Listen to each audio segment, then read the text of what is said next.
In today's video, I'm going to teach you how to log into QuickBooks Online and manage your bank transactions with ease. Whether you're a small business owner or a freelancer, having a clear understanding of your financial transactions is key to maintaining a healthy financial outlook. Now let's dive right into the step-by-step guide. First, you'll want to open up your web browser. It can be any browser you prefer, whether that's Chrome, Firefox, or Safari. Once you've got that open, type in quickbooks.intuit.com in the address bar. This will lead you to the QuickBooks Online landing page. When you land here, look for the Sign In button. Click on this and enter your credentials into the login fields to access your QuickBooks Online account.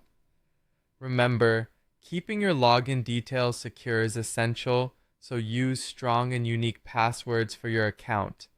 Now that you're logged in, your next step is to navigate to the bank transactions section. This might seem a bit intimidating if you're not familiar with it, but it's easier than you might think. On the left-hand menu, you'll see the Transactions tab. Click on it, and under this menu, you'll find Bank Transactions. Select this option, and you'll be taken to the page where all the magic happens with your bank information. To start linking your bank account, you'll want to click on the Link Account button.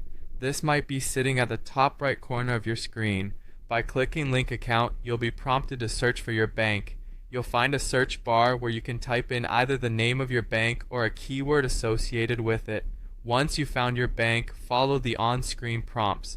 These prompts will guide you through the process of connecting your bank account securely to QuickBooks Online. Once your bank account is linked, it's time to select the right account from your chart of accounts. You'll be prompted to choose from a list of accounts you've already set up, so pick the one that corresponds with the bank account you're linking. After you've selected your account, the next step is to choose the date range for the transactions you'd like to import. QuickBooks Online is set up to download the last 90 days of transactions by default. However, you can always customize this range according to your needs. Finally, it's time to review those transactions that QuickBooks has downloaded for you. This is where you'll categorize, match, and reconcile them. QuickBooks makes it easy to make sure everything is in order. You'll want to ensure each transaction is correctly categorized so that your financial records are accurate.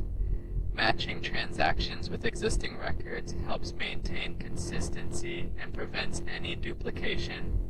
Reconciling your transactions is the final step, ensuring your records in QuickBooks match up with your bank statement.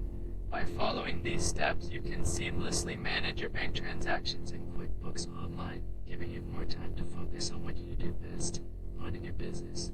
Thank you for watching, and I hope you found this guide helpful.